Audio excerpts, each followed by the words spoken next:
In this video, I'll guide you through how to freeze a debit card with HSBC UK. If you've ever misplaced your debit card or just want to temporarily prevent transactions, this is a handy feature to be aware of. Let's start by opening the HSBC mobile banking app on your smartphone. Make sure you log in with your secure credentials.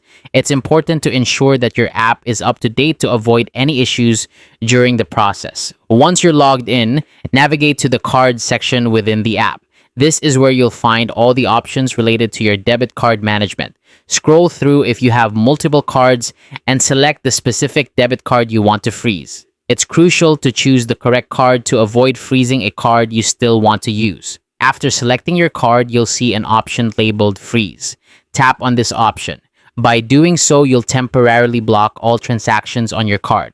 This means any attempted purchases, both in stores and online, will be declined.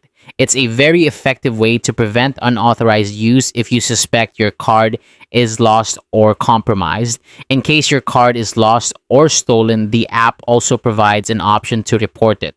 This will not only freeze the card but also initiate a request for a replacement card. This feature is particularly useful as it saves you the hassle of calling customer service for assistance. Keep in mind that once your card is frozen, it cannot be used until you decide to unfreeze it. You can easily unfreeze your card by reversing these steps in the app whenever you're ready to start using it again. Just go back to the same freeze option and tap to unfreeze, and that's it. That's how to freeze a debit card on HSBC UK. This simple feature can give you peace of mind knowing your funds are safe if you misplace your card.